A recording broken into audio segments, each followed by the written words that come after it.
Splatterhouse for the NES. Yes, that is right. This is a game that was only released in Japan, so this was a Famicom game. And basically, someone took the ROM for that and put it on an NES cartridge. So this is a reproduction cartridge that a viewer actually sent me a few years ago. I gotta say, it's amazing. The quality of this reproduction is great. There's a full color manual, color poster, obviously the red cartridge, very high quality. And I actually thought that I uploaded this years ago and just now realized I didn't. But I mean, perfect timing. We got Halloween coming up. So, well, obviously you're seeing this now on Halloween, but I recorded this a few days earlier.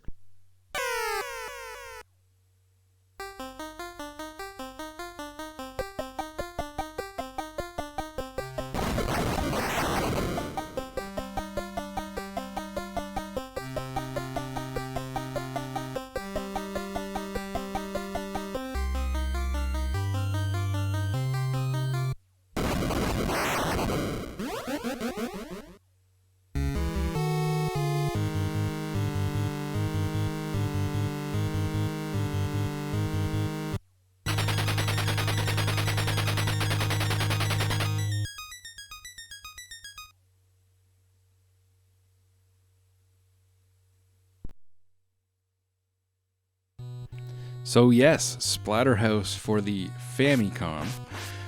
It's called Wanpaku Graffiti. I probably butchered that, but that's the Japanese name for this game.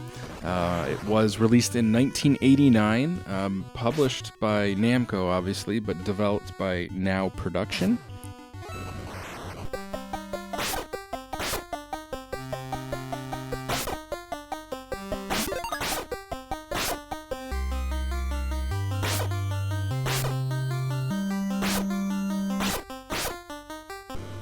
So yeah, initial impressions are great. The graphics are, I don't know, they're maybe not amazing, but they're pretty good for the NES. 1989, the sprites are fairly big, the characters are fairly big.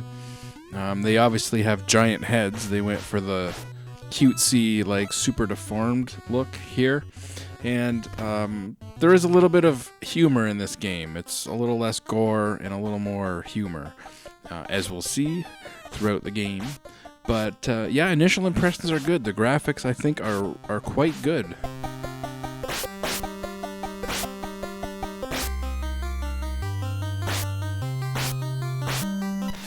But the gameplay is excellent. Very fast-paced controls. You can swing the axe basically as fast as you can hit the button, which feels very satisfying. I'm playing this on an emulator right now. Like, I'm playing this on a Raspberry Pi hooked up to a TV with HDMI. And I'm not usually one to complain about, like, input lag. Sure, sometimes I think I can notice it. But I was playing this earlier, like, before recording it, earlier this day. I was playing this on a real NES on a CRT TV. And then when I decided I was going to start recording it, I moved over to the Raspberry Pi with HDMI. And yeah, I can definitely feel it in this game because it is normally so fast and responsive when you swing your axe. You'll notice now you got to hit it like a half a second earlier when the enemies are walking up to you. Took a little bit of getting used to, but the controls in this game are excellent. Very, very fast paced. So yeah, this is not one of those games where, like, sometimes you hear about a game that came out in Europe or in Japan and it didn't come out in North America. And then you see the game or play the game and you find out it's not great. And so you're like, okay, well, maybe it wasn't such a big loss. Not the case with this game. This game is amazing. Like, again, the graphics are great. It's cute. It's got excellent controls. The music is pretty decent. It's a great Halloween game. It's certainly, if there's a top 5 Halloween games for the NES, this would have to be on it, I would think. So yeah, it's actually really a great game in a lot of ways. I think maybe the only downside with this game is it is kind of short. Realistically, you could beat this game in like a half an hour, from beginning to end, and you've seen everything that there is to see. So there's like not a lot of replay value, I guess. But it's a great game otherwise. You definitely got to check this one out. If you've never played this, find a way to play it. I don't think this was ever released on like the Virtual Console or anything like that. So realistically, unless you're going to import a Famicom version of this, you might have to just go the emulation route. But yeah, it's definitely worth checking out. It's definitely worth a playthrough. Again, excellent controls, just not a very long game.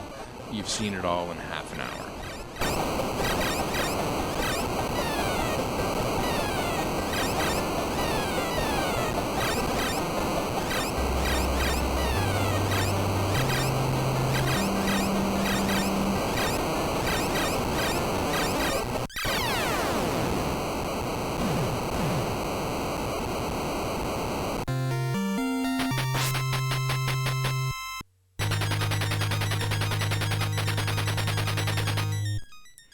A lot of boss fights in this game, I guess similar to the original Splatterhouse, as, there's multiple boss fights per level in a lot of cases.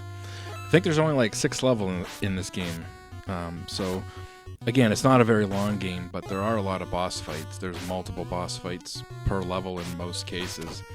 And this game has like a little bit of a leveling system. Basically, it's pretty simple, but based on how many enemies you kill, your life bar will grow, like the maximum that your life bar can be. So when you start off this game, you've only got 3 hits in your life bar. And as you can see now, I've got a much bigger life bar. And that's just based on how many enemies you kill. The more enemies you kill, the faster your life bar will grow. So I guess that's incentive to kill all the enemies and not just run by them.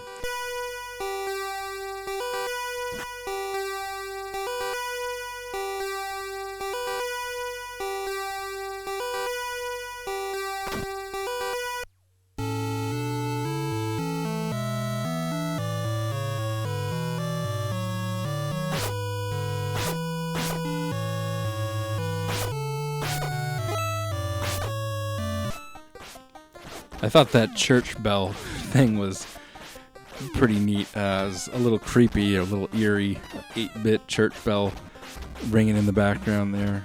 Nice touch. And again, another boss fight. Like I said, there's a lot of boss fights in this game. A lot of variation, even though the game's short, half an hour, you've seen everything. There is a lot to see, and not really like one level that looks like the next. So that's nice. And there, as you can see there, I picked up the shotgun, and you've got 10 shots for the shotgun when you pick it up. I think it's the only weapon in the game that you can pick up. You start with the cleaver, you always have the cleaver, and then you can pick up the shotgun. And again, with this game, like I said, a little bit of a sense of humor this game has. It's got a lot of these pulp culture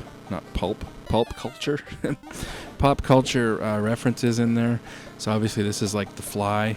It kind of looks like the Jeff Goldblum, the David Cronenberg version of The Fly with those pods in the background. And yeah, I like the shotgun. When you shoot the shotgun, it kicks you back, which is a neat little effect. Just make sure you're not standing too close to the edge of a ledge or something. When you shoot the shotgun, it does push you back a little bit, which is kind of neat.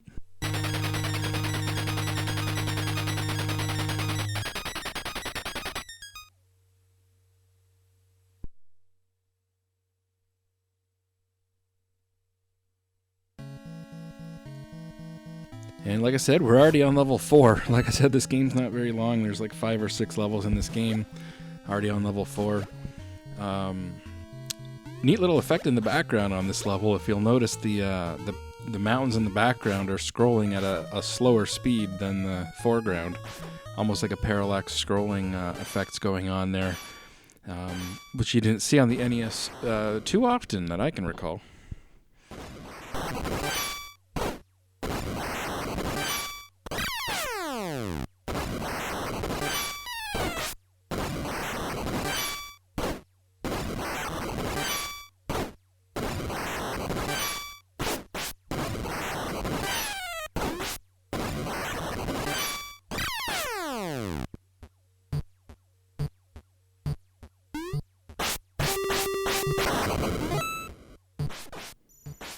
Like I said, there is a little bit of gore in this game. You got like these guys hanging from the trees with their heads and their body comes off. It's not super bloody or anything, but it is a little bit of gore in this game, you know, for an NES game. Obviously nowhere near as gory as the 16-bit counterparts. And I guess I didn't realize the room was flooding and I am dead. And I will stop here. But again, definitely check out this game if you can. If you've got any way to play it, I would recommend it. And see you guys later.